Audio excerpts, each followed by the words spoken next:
Il y a 1300 ans, la Chine était sous la dynastie des Tang, l'apogée de l'Empire du Milieu. Une princesse est partie de Chang'an pour un mariage avec le roi tibétain.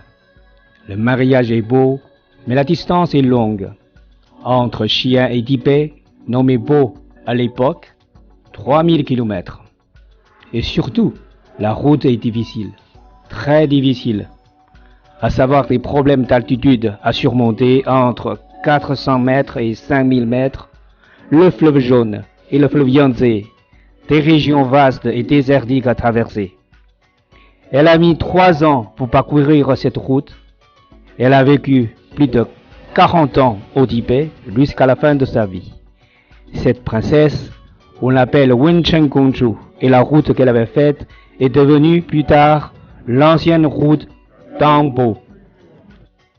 Voilà notre chemin à suivre. Notre première étape, Xi'an, Maijishan.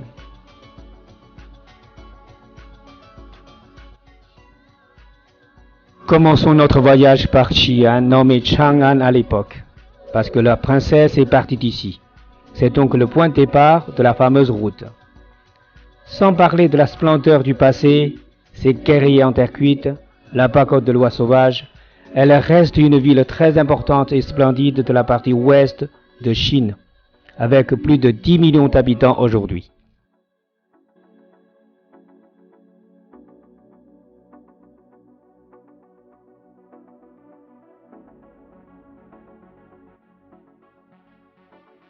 Nous passons maintenant à Tianshui, 400 km à l'ouest de Xi'an, où l'on admire les fameuses grottes de Maijishan, un des sites classés par l'UNESCO. Les premières grottes ont été réalisées à la fin du IVe siècle. On compte encore aujourd'hui 221 grottes avec plus de 10 632 statues dedans.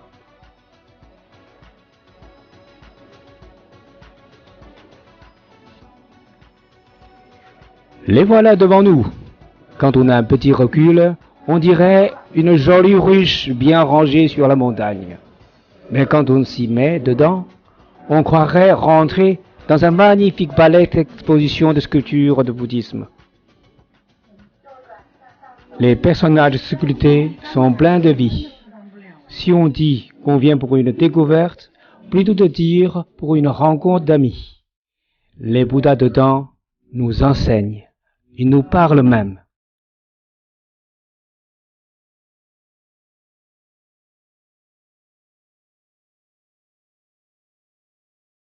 Sur la route de Shichu, on est passé par hasard le monastère Saizong, détruit au fil de l'histoire.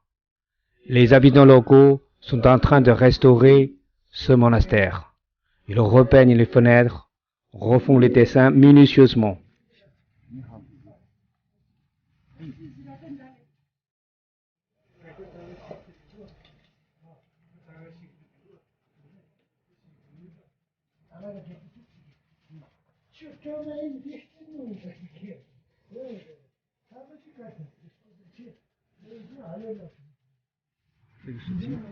On a même la chance de rencontrer un jeune lama intelligent.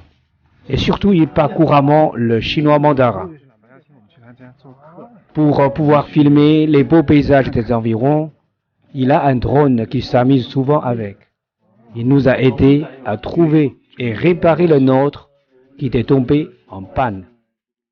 Merci Mao Zhang et bonne chance.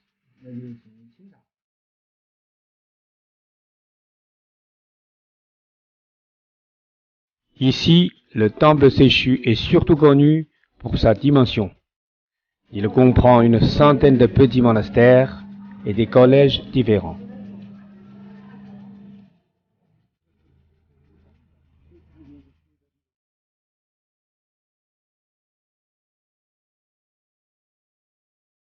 Là, au loin, c'est la ville de Shichu.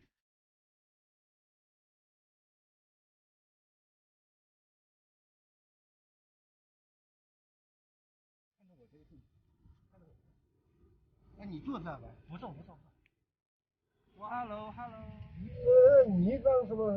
有有啊，去年不穷，这边也蛮富的。你看街上修的多好。车子窗子上就是现在都是啊。Notre prochaine visite, c'est la fameuse cité de pierre, nommée Chiang Mai, une étape incontournable de ce voyage. En réalité, c'est une vraie cité entièrement en pierre, construite il y a plus de 3000 ans. Chaque morceau de pierre est de couleur et de taille différentes, et les textes de prière sont gravés ou peints dessus. À la tibétaine, on appelle ces pierres mani. En entassant ces manis, on fait des murs, et en arrangeant ces murs, on forme une cité. Les années passent, les pèlerins amènent sans arrêt ces manis, et les murs deviennent de plus en plus hauts, et avec le poids, ils s'enfoncent dans le sol. Les locaux nous disent que la partie entière enterrée est aussi importante que celle qu'on voit. C'est incroyable, non?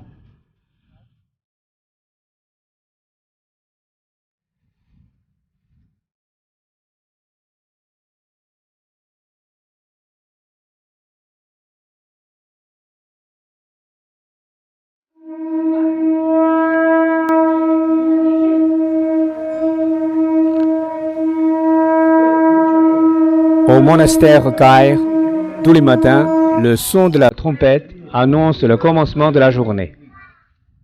我们在跟喇叭聊天，能做好我自己名字。油饼，小野羊，竟然不怕人，看到没有？是山上的。再见。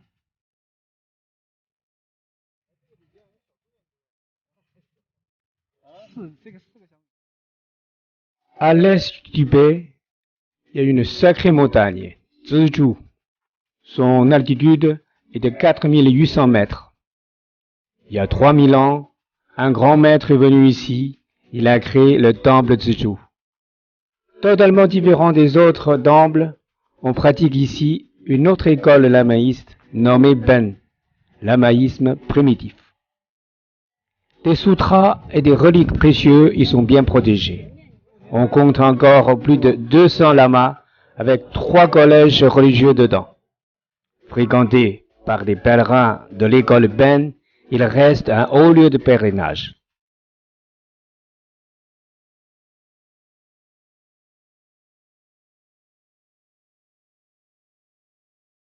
Nam Tso, en tibétain, veut dire le lac céleste. Avec son altitude de 4718 mètres, il est le lac de l'eau salée le plus haut du monde.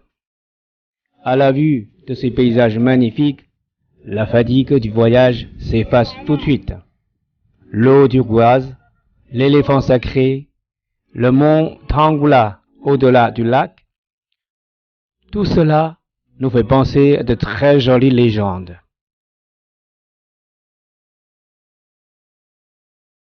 Enfin, nous sommes à Lhasa, chef-lieu du Tibet, une ville ancienne et moderne à la fois, surtout dynamique. Le palais Potala, majestueux, temple Samye, premier temple tibétain, Yonglakong, premier palais royal, monastère Sera, Jokang. Toutes ces visites nous ont beaucoup impressionnés. On n'a pas oublié de faire des prières à la marche, tout en suivant les pèlerins dans la fameuse rue Barkor.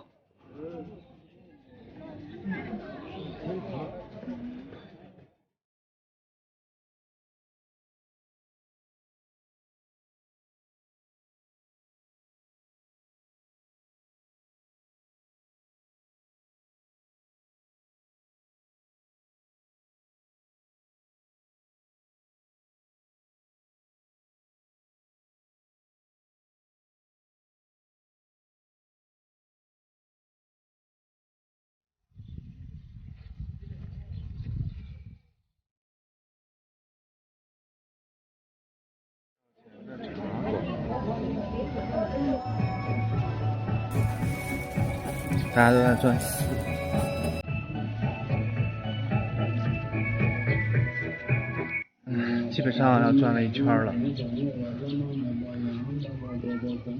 呀，各种器皿啊。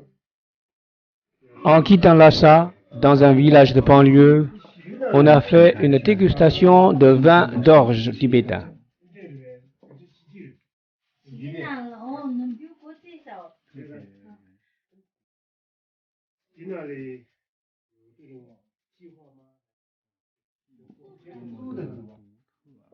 我觉得喝点热的可能会更好一些。我觉得是喝热的喝一下。Ils nous ont invités chez eux et à l'entrée, Madame nous offre le rata de bienvenue et nous a invités à partager un bon repas tibétain. Quelle gentillesse, quel peuple accueillant. Toutes ces scènes sont bien marquées dans ce voyage. On sait bien qu'on reviendra. Au revoir Madame, au revoir Tibet et à très bientôt. Jashi Dele.